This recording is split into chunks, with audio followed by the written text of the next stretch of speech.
Assalamualaikum warahmatullahi wabarakatuh. Shalom Om Swastiastu, Namo Buddhaya, salam kebajikan, salam sejahtera untuk kita semua. Selamat malam, yang saya hormati Bapak Johansyah, SEMM, selaku dosen pengampu mata kuliah pengantar manajemen. Perkenalkan, nama saya Jakia Fitriani, dari kelas 2B, semester 2, NIM saya 230215251. Saya akan membahas rangkuman buku pengantar manajemen pada bab 5 tentang fungsi perencanaan. Buku ini ditulis oleh Amirullah Haris Budoyono dan diterbitkan oleh Graha Ilmu pada tahun 2004. Yang saya bahas di sini adalah yang pertama, hakikat dan pentingnya perencanaan, yang kedua, jenis-jenis perencanaan, yang ketiga, proses penyusunan perencanaan, yang keempat, pendekatan dalam perencanaan, dan yang terakhir, yang kelima, efektivitas perencanaan. Dan saya akan menjelaskan apa itu perencanaan. Perencanaan adalah salah satu fungsi manajemen yang memegang peran penting dan bahkan sangat penting untuk menentukan dalam mencapai tujuan organisasi. Hal itu dikarenakan fungsi-fungsi lain seperti pengorganisasian, pengarahan, dan pengendalian. Yang pertama, hakikat dan pentingnya perencanaan. Perencanaan pada hakikatnya adalah pemilihan saat ini terhadap kondisi masa depan yang kita hendaki beserta langkah-langkah yang perlu kita perlukan untuk mewujudkan kondisi-kondisi tersebut. Mengenai masa depan, kita dapat memilih antara dua pilihan, yaitu melakukan pemilihan sekarang atas masa depan yang kita hendaki, atau yang kedua, tidak melakukan pemilihan sekarang atas masa depan sehingga masa depan kita biarkan terjadi secara kebetulan, bukan sebagaimana yang kita hendaki.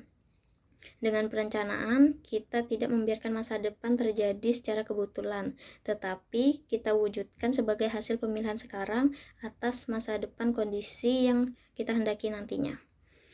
Mengapa perencanaan itu penting? Karena untuk mengkoordinasikan usaha-usaha, untuk mengantisipasi perubahan, untuk mengembangkan manajer, dan untuk mengembangkan standar kerja.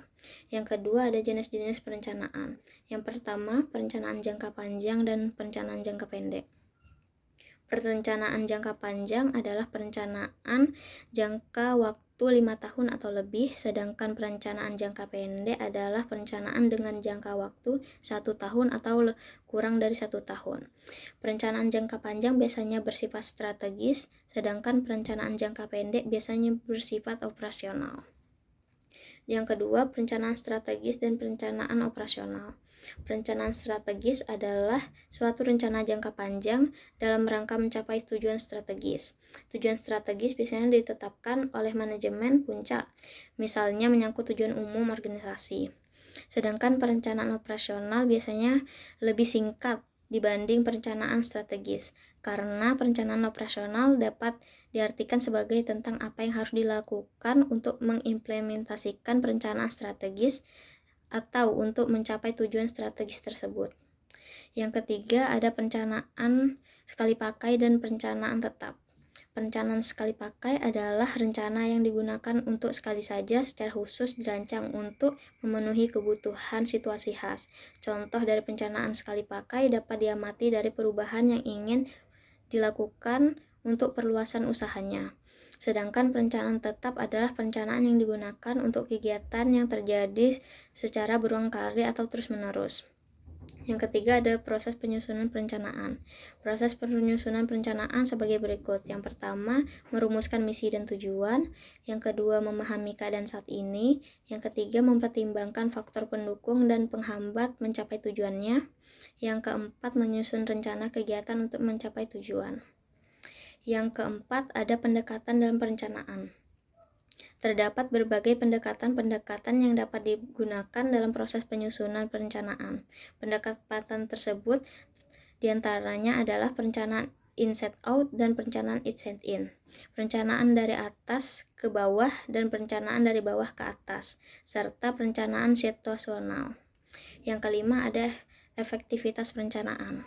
Walaupun efektivitas penting bagi seorang manajer, seringkali dalam pengembangan perencanaan yang efektif, manajer mengalami hambatan-hambatan. Di antaranya adalah yang pertama, penolakan dari dalam diri perencana terhadap penetapan tujuan dan pembuatan rencana untuk mencapainya.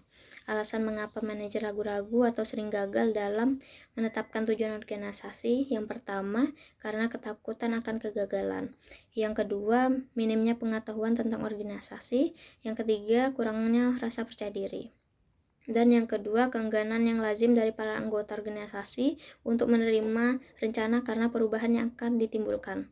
Alasan mengapa anggota organisasi dapat menolak perubahan-perubahan yang akan terjadi, diantaranya yang pertama adalah ketidakpastian sebab akibat dari perubahan itu sendiri, dan yang kedua kesadaran akan kelemahan dari perubahan tersebut.